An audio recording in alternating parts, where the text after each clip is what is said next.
Wrestling is a bittersweet industry. For many, it brings back memories of childhood, of rooting for larger-than-life heroes against exaggerated villains, much like the superhero media so popular today. It's a world of simple morals, where good always finds a way to triumph over evil. At least, that's how it works inside the ring. The truth is that the men and women responsible for this craft work tireless lives, travelling constantly and enduring the rigours of an endeavour which brags of having no off-season. Much like the studios of old Hollywood, it is a world where the livelihoods of the many are brokered by a powerful few. It is a world often lacking in permanence, and there are a few sayings common among its alumni. When it's all over, all you're left with are the money and the miles. And if you can get out with more than 3 friends, you've been lucky. Lucky not just because of the loneliness of its nomadic lifestyle, but because not everyone gets out at all. Accidents, tragedies, crimes, and the disease of addiction have all conspired to end many a promising life too soon. And in the 1980s, one such tragedy befell a singular star burning brightly in the Lone Star State. Gorgeous Gino Hernandez. Close your eyes and picture a professional wrestler. You're probably imagining something in the mould of a Hulk Hogan. Tall, as muscular as a Greek god, vascular, glistening with oil.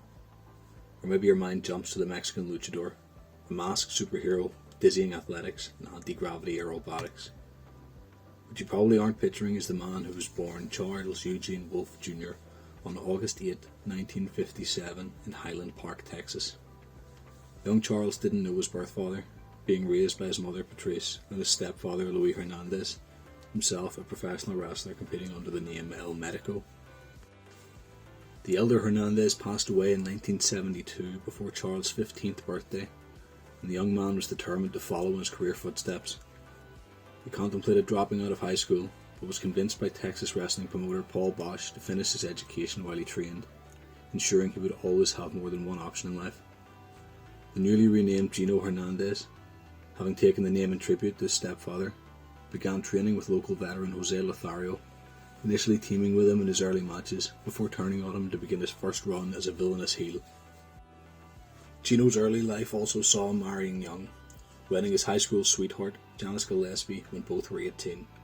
The couple had 2 daughters, but later divorced while Hernandez's career was taking off. Hernandez's early start, second generation status, and natural talent proved a potent combination. Wrestling legend and former world champion Terry Funk recalls meeting Gino in San Antonio while both worked for Southwest Championship Wrestling, the territory owned and operated by Joe Blanchard. Young Gino, by then still only 16 years of age, carried himself with the maturity of a seasoned professional, but Funk describes him as modest and easygoing, not letting his youthful talent get to his head. Instead, Hernandez was already giving back to his profession, training new talent and introducing them to the inner workings of the wrestling world, often a role taken by older veterans who have since aged out of in-ring performing. Future WWE Hall of Famer Hacksaw Jim Duggan was one of those young trainees, wrestling his first match in tandem with Gino in 1980.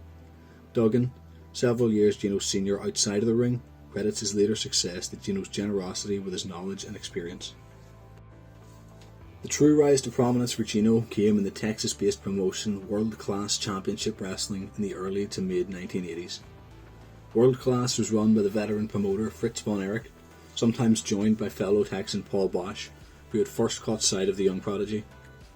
Within a few months of his arrival in World Class, Hernandez had already been booked to win the promotion's top prize, the Texas Heavyweight Championship, in a 14-man tournament which culminated in a victory over the then NWA World's Heavyweight Champion, the Nature Boy Ric Flair. The rocket had been strapped on and the touch paper was lit. Gino was going to the moon. Gino's charisma was undeniable. A 1985 write-up for Texas Monthly perhaps put it best, simply stating that if interviews were an Olympic sport, Gino would have received triple tens every time. Hernandez portrayed a flashy, extravagant character, playing off his good looks and celebrity status. He would flirt with women in the audience in order to rile up their husbands or boyfriends, and bragged about having been on dates with television star Farrah Fawcett, dates which really weren't pro wrestling make-believe.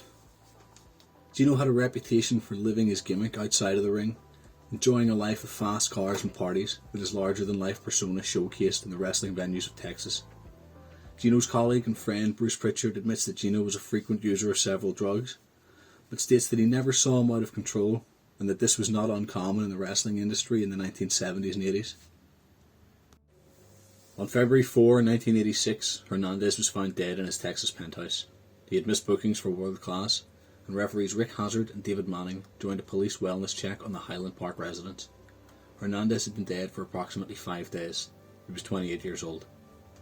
The official cause of death has been noted as an accidental cocaine overdose. Hernandez was known for partying, living hard, and had been a known user of the drug. However, many of his close friends and colleagues remained skeptical of the verdict, believed the death was no accident. One major source of suspicion for those close to Gino was the emergence of a man named John Royal, who had been unknown to many in Gino's life, yet paid for the wrestler's funeral expenses, while claiming that Hernandez had owed him a sum of money. Royal's interjection into proceedings at the time reputedly left Gino's mother Patrice fearing for her own life.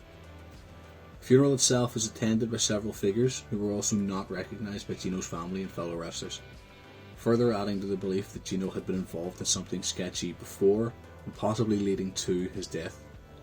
Hernandez's body was also not given an autopsy by a coroner before the funeral, and while this seems understandable to some due to the decomposition which would have occurred during the days before his body was discovered, to others it seems just another detail lending credence to their skepticism. One of Gino's former tag team partners, Tully Blanchard, is also unsure of the true cause of his death, pointing out that Hernandez had a fondness for gambling in his later years as a possible motivation for foul play. Edward Leslie, perhaps best known for his Brutus Beefcake character, holds no such suspicion, noting that Gino was an intense, crazy partier with a known drug habit, believing that it was likely that an accidental overdose would have claimed his life. Several of Gino's friends have mentioned his habit of keeping a bowl, alternately described as being the size of a sugar bowl or a cereal bowl, of cocaine in his home, which points to significant use, but also does raise the possibility of involvement with a large-scale drug deal in order to obtain such quantities regularly. Hernandez's death certificate has also been a point of contention following his passing. It lists him as morbidly obese, uncircumcised, and of Cuban or Puerto Rican ethnicity. Gino's ex-wife Janice has confirmed that he was circumcised, and witness and television evidence shows that the 227 pounds of twisted steel and sex appeal was a Caucasian man in good physical shape in the weeks before his death. However, it is possible that the advanced decomposition of Gino's body before his discovery may have been the cause of the confusion. A cursory medical exam perhaps mistook his bloated body or discoloured skin enough to give rise to the errors in a doctor unfamiliar with him in life. Manning, one of the men who found Gino's body, recalled that the wrestler had grown paranoid in his last days, believing that someone wanted to kill him and attempting to purchase a gun for self-defence. Manning, however, is unsure how much of this was just in Gino's mind rather than reality. Gino's paranoia also manifested in compulsively locking his apartment with a deadbolt, which had not been locked when his body was discovered. Several of those close to him believe that this is proof that someone else was in the apartment when he died. A loaded gun was found next to Gino's body, and this may have been the weapon Manning recalls him seeking out. Whatever the truth, the tragedy of the handsome half-breed is twofold. The wrestling world lost Gino Hernandez, a prodigious talent, a star still on the rise, one of those rare few who can hold the whole audience in the palm of their hand night after night. It's the great what-if story that's always asked when the world loses a young talent too soon. But more importantly, the death of Gino Hernandez was also the death of Charles Eugene Wolfe Jr., a son, a husband, a father. He is survived by his mother Patrice, his sister Mika, his ex-wife Janice, and his daughters. A legacy more intimate and indelible than that earned under the bright lights of the Dallas Sportatorium. Thank you for watching this Like a Fox production. Please like the video, follow the channel, and let me know what you thought in the comments below.